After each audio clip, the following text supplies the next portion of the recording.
rally, and then I don't want to keep you very long here tomorrow. We have a meal up at the Commons, and then Saturday morning we're going to get in and get out of here. But I just want to share some things with you guys before we leave here tonight, some things to put in your head and some things that you need to think about.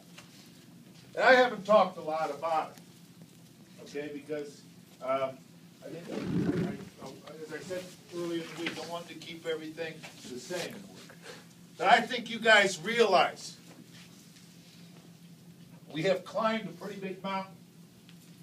And we're reaching the peak here. That peak is a state championship. And I want you to think about this too, because this is important to understand. We want to think that this state championship is ours. But in a lot of ways it is not. Our state championship is a lot of people who will have a part of this. It's every football player who's ever dressed in this locker room. Everyone who's dreamed of having a state championship, couldn't get it, didn't have it for whatever reason. It's theirs.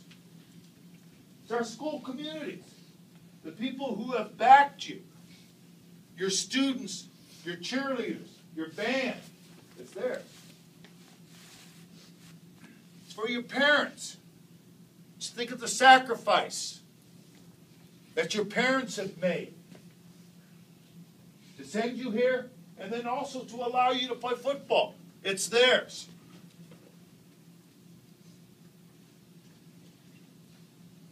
Your coaches. Your coaches who have busted their ass night after night, yelled at you, screamed at you. But all it really is for making you better, to reach that point, to reach where we're at. If you think really hard about the commitment that you people have made, starting in January, I can remember lifting in that warehouse, cold as hell, never complaining, never talking about how cold it is, knowing that you're doing these things to make yourself better, to make yourself a state champion.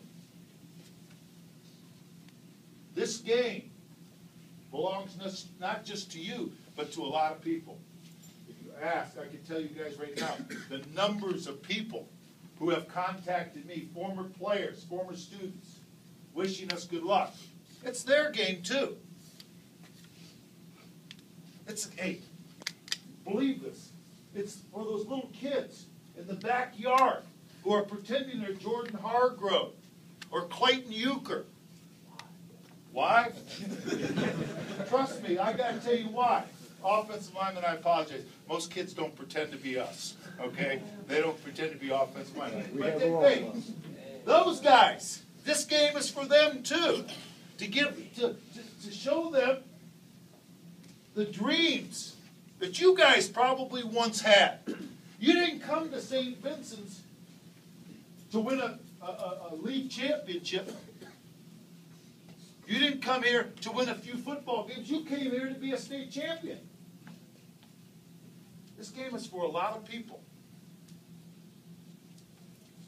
So you have a little bit of a responsibility come Saturday morning. I'm probably not going to get a chance to tell you all this because of what's going to go on. But I want to tell you now, and I want you to think about how important this game is. I don't probably need to say that. A state champion. 700 and some schools started out this fall wanting to be a state champion. There's going to be 6. There's going to be 6. You've got the potential to be one of the elite. Because I think there's only about 4 or 5 that have 5 or more schools. So, when you guys go to bed tonight and get up tomorrow morning and think about this, and Saturday morning when you get up, think about those things. This game is bigger than all of us. I know I've not said a whole lot the whole week about it, but it's something that everybody dreams of. remember one thing.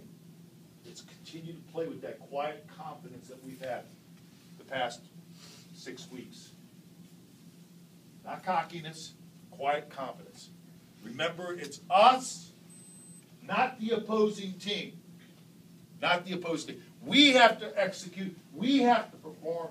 We have to be disciplined. We have to be focused. That's what it's all about. Not about Bellevue. Was it about Dover? Was it about Sugar Falls? It was about us. When we do the things that we can do, we can win against just about anybody. So, and in saying that, I just wanted to make sure that we understood that before we left here tonight. A lot of things are going to happen in the next few days. Tomorrow, you guys get yourselves down here after the rally. We'll get you out of here. We're done with practice. That's kind of sad in itself today. You know, seniors, you're never going to be out on that field again. There's some sadness there. Because, you know, practice is hard. Nobody likes football practice. I have not met a lot of people who say, oh, I can't wait to go to practice today. Okay? Because it's hard. It's a different sport. You're not going to have that ability. But when you're going to look back in your life, 5, 10 years from now, the memories that you're going to have of our practice, being with your buddies, being with your teammates, the stupid things that the coaches used to tell you, the funny things that happened in practice, those are the things that you're going to remember. And more importantly, you're going to remember you guys as a group working together to do what you guys have accomplished right now. You know, and that, by the way, is something they'll never, ever be able to take away from you. Ever. Ever. So, that was it, guys. That's our last practice. That's it. Tomorrow we'll come down, do the same routine as we've been doing, okay? And go eat. And then Saturday morning, I'll put this all up on the board tomorrow. We're going to have to get up early, 7:15. We'll feed you here, board the bus, and go over and win a state championship.